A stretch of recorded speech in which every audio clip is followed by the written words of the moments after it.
Coming up on today's show, I'm going to be discussing Eric Ten Hag's comments about West Ham and overall where I think as a West Ham fan we should be and what our expectations should be for the club. This is the December Daily right here on West Ham Unofficial.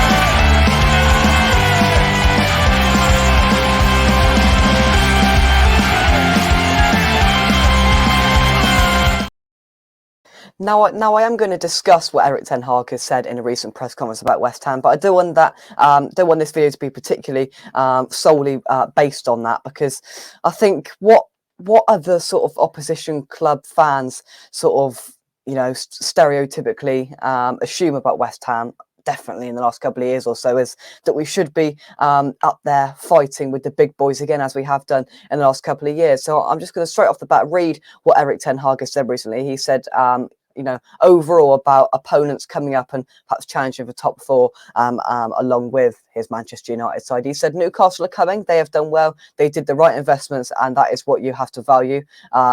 Make the right environment and culture, and they have done really well. Even West Ham, maybe now, maybe not now in the table, but they have huge investments. So he's mentioned two clubs there, of course, in Newcastle and West Ham. He went on to talk about the Man Cities and the Spurs. He didn't mention Liverpool.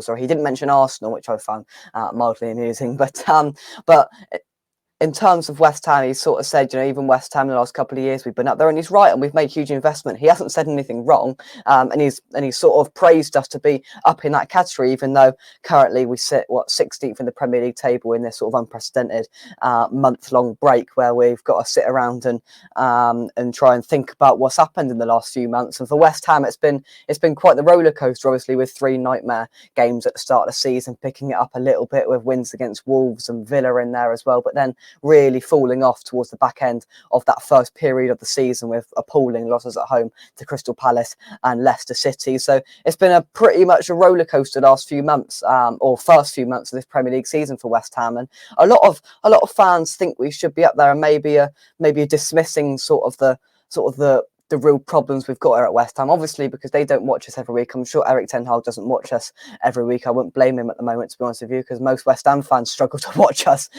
every week at the moment, because it has been pretty poor. There's no denying that. I try to be as positive as I can, but you can't deny the fact that we've been poor pretty much the whole season, and you could almost argue towards the back end of last season as well. Some people, most people I should say, put that down to the sort of Europe we completely prioritized trying to win that trophy. We didn't in the end, we all know that, but you sort of can't use that excuse this season, and that's where people have sort of, as we know, gone right down on Moyes, which I can't blame them, to be honest with you, because yes, we've signed all of these brilliant players and we know this, but under Moyes it's just not working. And to be honest with you, I don't personally see where it changes, where we're going to get all of these really exciting really exciting players who can do it in other leagues with other clubs with different managers, but just can't come to West Ham and bring it all together and create a sort of a successful team with exciting players that we've heard of and go, oh wow, we've signed that player. Can we believe we've signed that player?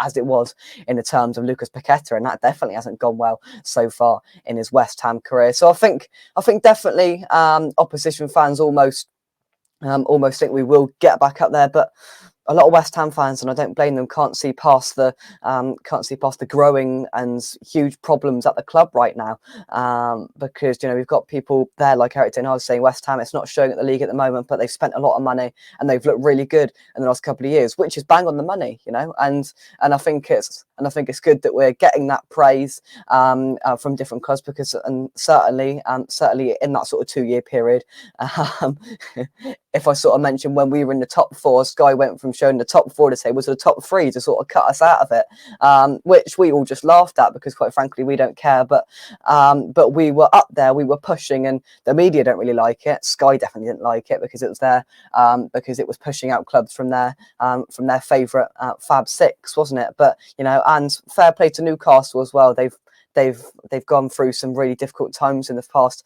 few years. They all know that, and they've sort of come out bigger and better out of the other side. They've got a good manager. It looks like they've obviously got a board that are going to spend a lot of money on the club, and they are definitely on the rise. And I don't see many clubs stopping them if they do continue that form they were on towards the back end of that first period of the season. And fair play to Ten Hag coming out and giving credit to clubs like West Ham who have pushed other sides out of European places in the last couple of years. You know, Spurs ended up in the Conference League. Arsenal didn't have any Europe at all. That's because we went out there and we pretty much knocked them out of it by finishing in that Europa League spot and then the Conference League spot the year after. So we've got that. And we all know that that's well and good, but we've created high expectations for ourselves, and clubs are still expecting us to be reaching them, and we just haven't been doing them. And the big question I want to get at this, and I want you all to answer in the comment section down below, is how do we get back to fulfilling those high expectations? Is it a revamp in the January transfer window? Do you think it is the change of manager that's needed?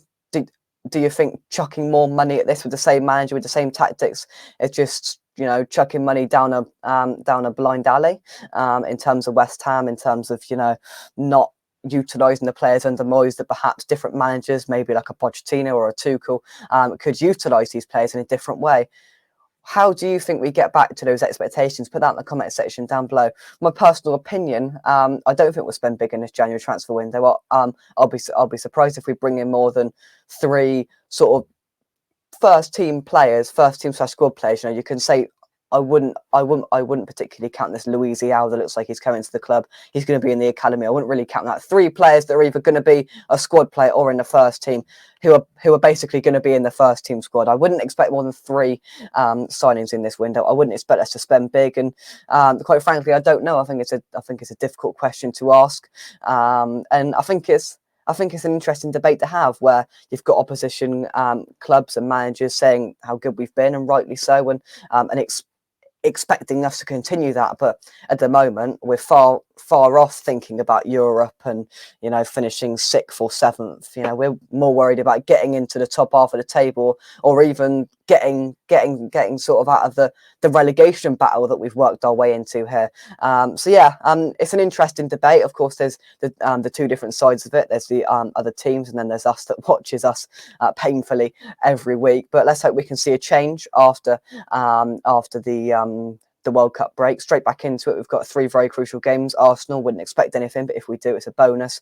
You know, we've got a couple of games in the cup and in the league against Brentford, Wolves in there as well. Sides that a couple of years ago we'd expect to be beating. You know, we beat Wolves earlier on in the season at home, so we'd have to go up there with a bit of confidence. But it's all about building that confidence back up and trying to get back to those expectations that we've set ourselves in the last couple of years. But yeah, thank you very much for watching this December daily. If you've enjoyed it, drop a like on the video. Subscribe to West Ham Unofficial if you're new. Check out our channel sponsors, SRM Karma and Sub, by clicking the link in the description down below. They massively support the channel.